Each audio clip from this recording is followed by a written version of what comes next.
somewhere else then.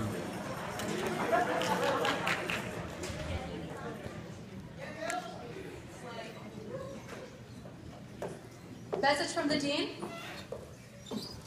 about the enrollment for the fall semester. So, We're short. we're short. We're short.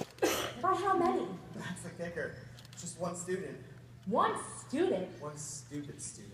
The dean really thinks one student's gonna make a difference? You know how anal he is with his budgets? He thinks if we can get just one more kid to enroll this year, all our financial problems will be solved. But all of our interviews got done last week. When does he want our recommendations by? Today. Today? Or we're fired. Or we're fired? What kind of sense does that make? I think he still blames us for accepting that paramaniac who burned down the science center. Hey, that kid had an amazing essay. How was I supposed to know? Well, what are we gonna do? We finished our interviews last week. Look through the wait list of files and start calling. If anyone can see us today, let's give them a shot. The wait list? Oh, God. Hey, our backs are against the wall here. If we don't find a diamond in the rough, we're out of here. I'll start making calls. Good luck. Good luck. Hey, keep your head up. The wait list of kids aren't as bad as you think.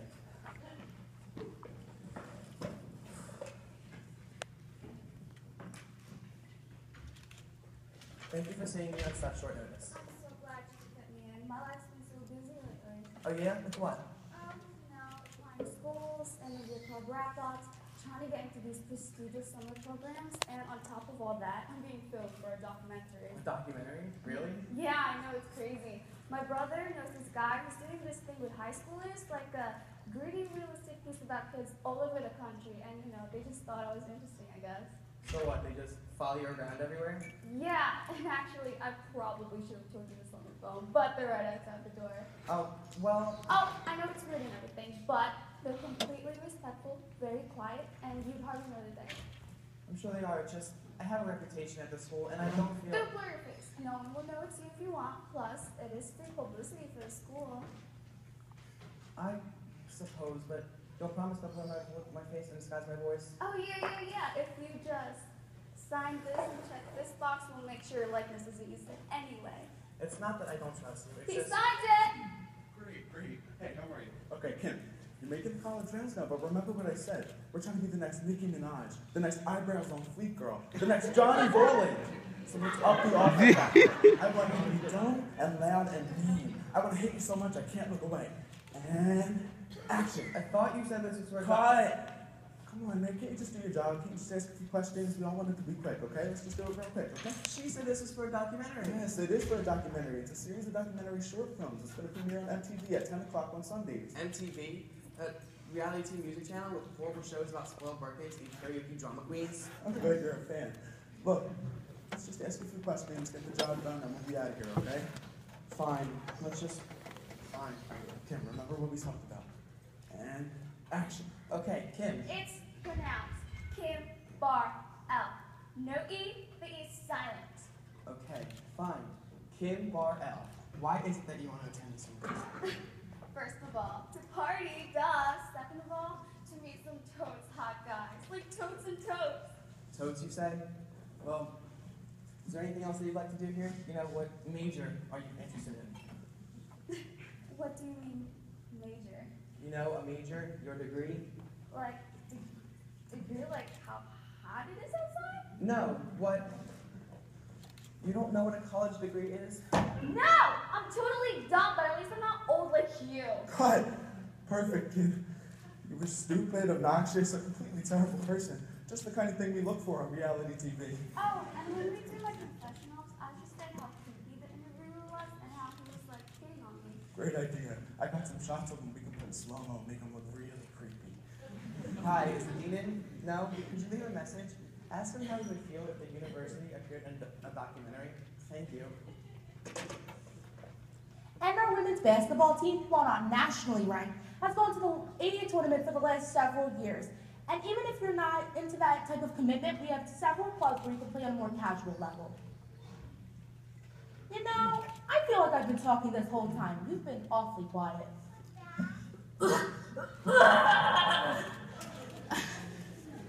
I don't feel so good. We'll keep in touch.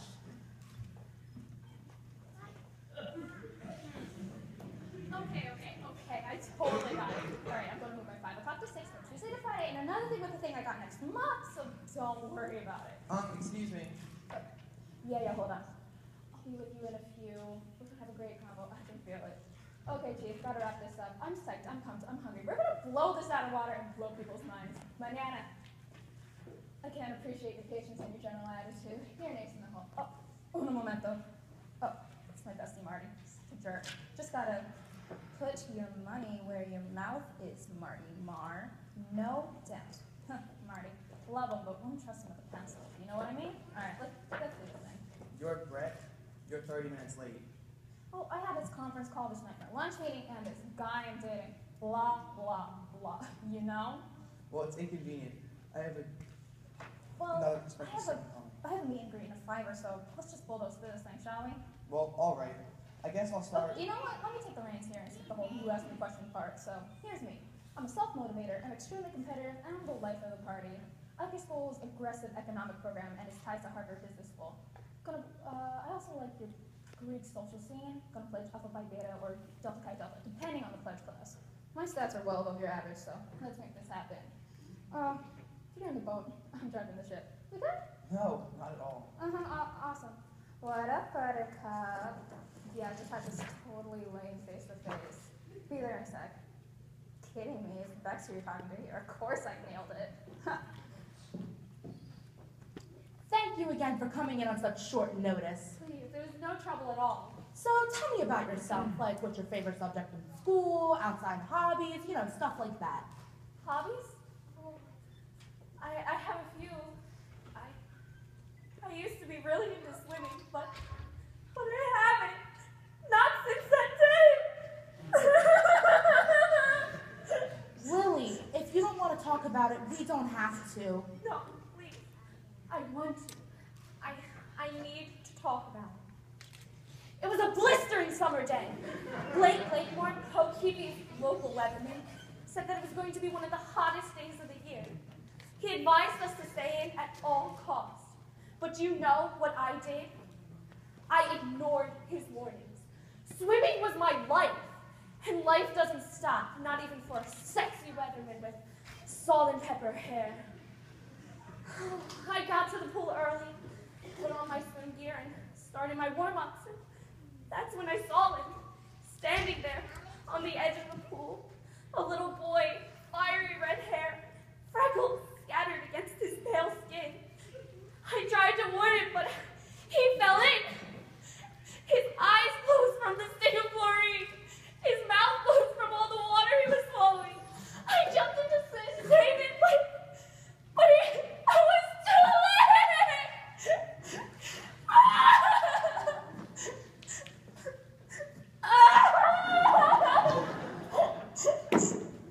That was 8 years ago, and I haven't been swimming since. Lily, that was very brave of you to share with me. Witnessing a death like that, especially of such a young child, I can only imagine. He didn't die. He didn't? No. Oh, well, even experiencing such a near-death experience like that, I could only He imagine. was only in the water for a few seconds before the lifeguard pulled him out. He was. Yes, he was. I thought you said it was too late. It was too late. It was too late for me. I couldn't save him because I was too late. So what you're telling me is that the little boy fell into the pool, but he was immediately picked up by a lifeguard, and that caused you to be... You know what? Let's just move on, shall we? Okay. Let's see. What interests you about this school? Like, why did you choose this school out of all schools? There are many reasons, I suppose, but only one that ever really mattered. It was a crisp day in March. Amanda Baker and I, my best friends since 3rd grade, were leaving Mrs. Guillermo's excessively boring geometry class. Amanda had asked me if I had thought about applying to some colleges, and I said, yeah, a little. And she told me about this college because her sister was going here, and she said that maybe I should apply here, and I said, yeah, maybe. I was flippant. disregarding my best friend's advice. And you know what? Those 2 words were the last I ever said to Amanda! Oh my goodness, I am so sorry about your loss. Losing a best friend like that, oh my gosh, I can only imagine, sweetheart.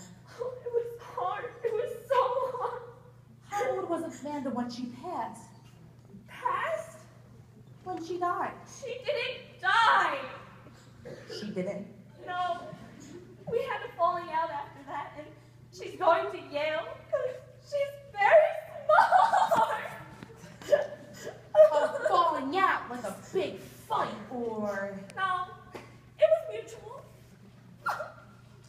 So, just to clear this up, you saw a little boy fall into a pool, but he was immediately rescued and he was safe, and you lost touch with a friend. These are the events that have shaped your life and caused you so much emotional distress. You weren't there. You don't know what it's like to be there, and Okay, well, it was great meeting you. I have a meeting in a few minutes, so... Of course. Yeah, also, I know it's none of my business, but you might want to consider some kind of therapy for all that. Therapy? I went to a therapist. Once. It was a nice spring day, and I had been feeling optimistic.